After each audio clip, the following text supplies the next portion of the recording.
narcissistic fathers do impact sons and daughters in their own ways, but I do see a lot of questions come up from women who had narcissistic fathers because our relationships with our parents do influence and sort of set the stage for future relationships, particularly romantic ones.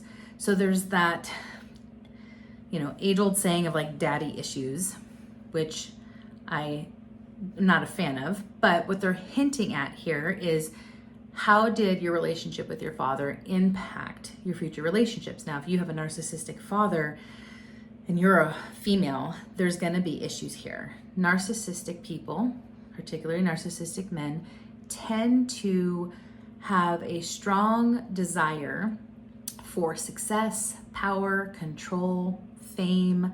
There's large emphasis on looks and beauty and how we present to the world.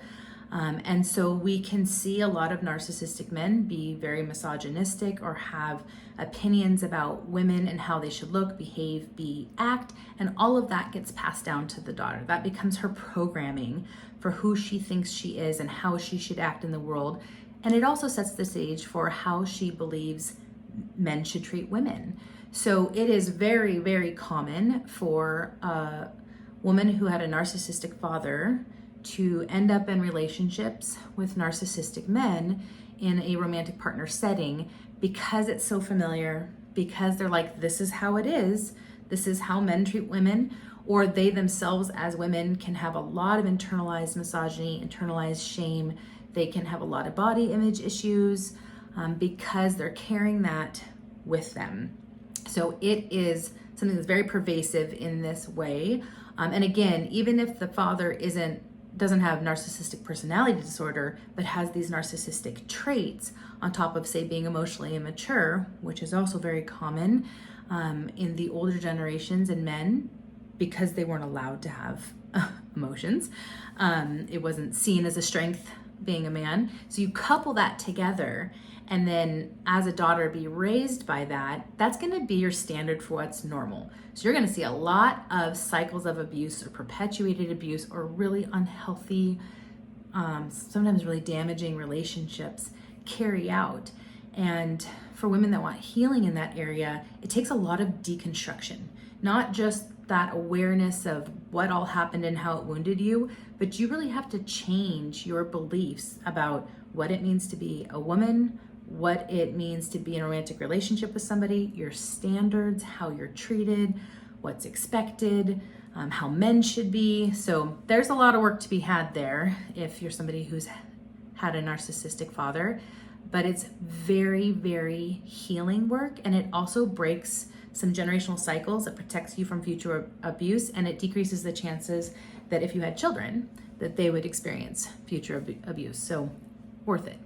When it comes to narcissism or people that are narcissistic, the question I get the most from people is, how do I have a relationship with them? Whether that is their mother, their father, a friend, a romantic partner, whatnot, people ask, how do I have a relationship with them? And this is a really hard question to answer because it's very difficult to have a relationship with a person who's narcissistic. The majority of the time, people end up ending that relationship. The number one preferred and recommended method of dealing with a narcissist is no contact.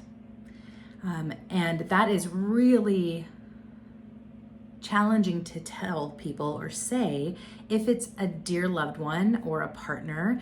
And sometimes it's not even an option to go no contact or completely cut them out. So this is why that gets so complicated. The biggest thing to be aware of here is actually where the narcissistic person is at in their own sort of journey. Are they getting help? Are they self-aware? Do they acknowledge these behaviors? Do they take responsibility? Are they trying?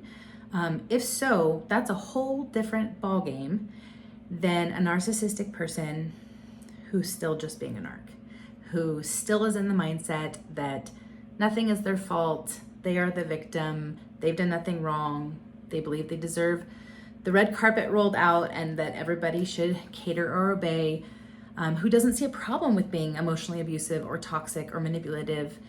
it's really difficult to have a relationship with somebody like that, and you almost can't not incur harm, whether psychologically or emotionally or sometimes physically, financially, while being in a relationship with them. It's going to happen. Narcissists tend to be abusive. So that's like saying, how do I be in a relationship with an abusive person? So it's to each his own here. This is a very individualized situation. Each situation is different. But if you want to heal, if you want to have some freedom and liberation, if you want your peace back, at the very least, there has to be some insanely strong boundaries. But again, if you know a narcissist, they see boundaries as disrespectful or an insult or even a threat. So it is hard to have a relationship with a narcissist, and it's even more difficult to heal while in relationship with a narcissist. So that's something to keep in mind. If you're wanting to heal, a lot of people end up having to pick between themselves and their healing and a relationship with a narcissistic person. And that's not an easy choice.